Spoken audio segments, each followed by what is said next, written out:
نحمده ونصلي على رسوله الكريم اما بعد فاعوذ بالله من الشیطان الرجیم بسم اللہ الرحمن الرحیم۔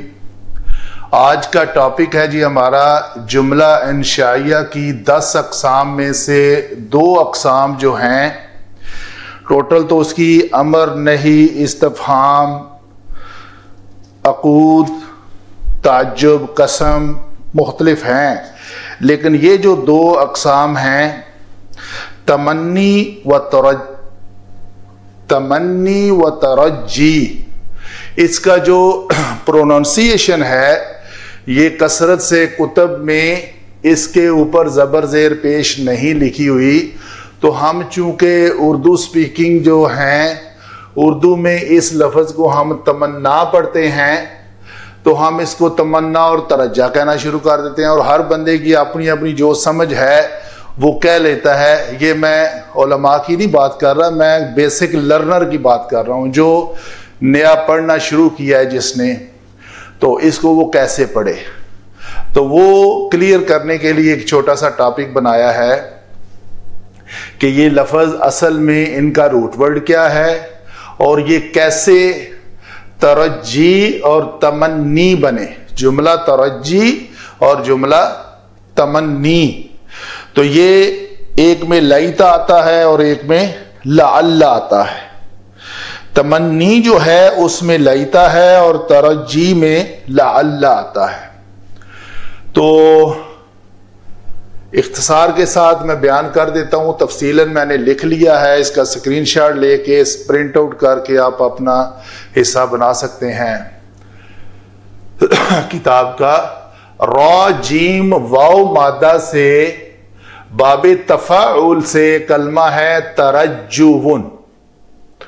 ترجون میں واو کی جو تنوین ہے اس کو جب کھول کے لکھا تو یہ بنا ترجون۔ نون ساکن کو ہم نے نون کھول کر لکھ لیا۔ اچھا جی، ابھی پہلے ہی مرحلے میں ہمارا ایک قاعدہ ہے، قاعدہ غور سے سنیں۔ واو لازم اسم متمکن میں کیا جی؟ واو لازم سے مراد ہے کہ واو جو ہے اس کلمے کا حصہ ہو۔ اس ترجون، یہ ترجوینوی اور ون بھی ہو سکتا ہے، تو مورب ہوا، اس میں متمکن ہوا کہ آخر میں ہو اور اس کا ماقبل مضموم ہو۔ جی واو اس کے آخر میں ہے اور اس کا ماقبل مضموم ہے۔ مضموم کون سا؟ یہ جیم، واو تو خود آخر میں ہے نا، تو جیم اس کا مضموم۔ آخر سے مراد کلمے کا پورے کا آخر نہیں ہے، بلکہ روٹ ورڈ فا عین لام کلمہ کی جگہ پر ہو، اور وہ واو حمزہ سے تبدیل شدہ نہ ہو۔ بعض اوقات ہوتا ہے کہ حروف علت کے قواعد، محموز کے قواعد لگ کر حمزہ کو تبدیل کر دیا جاتا ہے واو میں، تو ایسی شکل بھی نہ ہو۔ تو پھر کیا کرتے ہیں؟ اس واو کو یا سے بدلنا واجب ہے، تو یہ جو واو ہے اس کو یہاں پہ ہم نے واو سے یا سے بدل ڈالا، یہ یا بن گئی۔ یہ واو جو ہے یہ یا بن گئی، یہ لفظ بنا ترجون۔ ترجون میں پھر قاعدہ ہے کہ یا مشددہ یا مخفف اس میں متمکن کے آخر میں ہو۔ جی ترجو یو یا مخففہ ہے، اگر مشددہ بھی ہوتی تو ماقبل مضموم ہو اور اس کا ماقبل جیم مضموم ہے تو کسرہ سے بدل دیتے ہیں وجوباً۔ تو اس یا مضموم کا ماقبل جو مضموم ہے اس کو کسرہ سے بدل دینا واجب ہے۔ تو ہم نے کیا لفظ بنا دیا؟ یہ بن گیا ترجیون۔ ترجیون، تو ترجیون میں پھر کیا قاعدہ جو ہمارا کثرت سے یوز کرتے ہیں ہم قاعدہ، کہ لام کلمہ حرف علت مضموم اور ماقبل کسرہ ہو تو اس کی حرکت حذف ہو جاتی ہے۔ تو اس کی حرکت یہاں پہ حذف ہوئی، تو یہ یا اور نون دونوں ساکن ہوئے، تو ان دونوں ساکن میں سے ہم نے یا کو گرا دیا، تو یہ لفظ بنا ترجن۔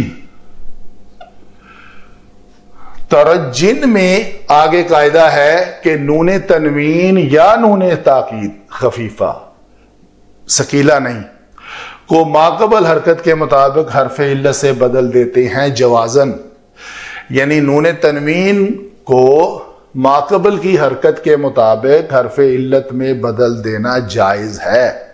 تو یہ لفظ نون کو ہم نے یا سے بدلا تو یہ بن گیا ترجی۔ یہ ہے جملہ ہمارا، جملہ انشائیہ کی اقسام میں سے ایک ہے ترجی۔ یہی قواعد یہاں پہ بھی اپلائی ہو رہے ہیں۔ تمنین میں تمنین، پھر ہم نے یا وہ پہلا، اس کے لیے قاعدہ نمبر 1، 2 اور 3۔ تو قاعدہ نمبر 1 اپلائی کیا تو یا سے پہلے نون کو ہم نے کسرہ دے دی، تو کسرہ اگر حرف علت لام کلمہ مضموم اور ماقبل مکسور ہو تو اس کی حرکت حذف ہوتی ہے۔ یہاں پہ ہم نے حرکت کو حذف کیا، یا اور نون دونوں ساکن ملے، ان میں سے ہم نے یا کو گرا دیا۔ یا کو جب گرایا تو لفظ بنا تمنن۔ تمنن میں قاعدہ نمبر 3 لگایا، وہ کیا ہے جی کہ نون ساکن ہے، ماقبل کسرہ ہے، تو ہم نے اس نون کو یا سے بدلا تو یہ لفظ بن گیا تمنی۔ یہ ہیں جی ان دونوں کلمات کے بارے میں تفصیل سے اس کی بحث کہ یہ لفظ را جیم واو سے ترجی کیسے بنا اور میم نون یا سے تمنی کیسے بنا۔ وما علینا الا البلاغ المبین۔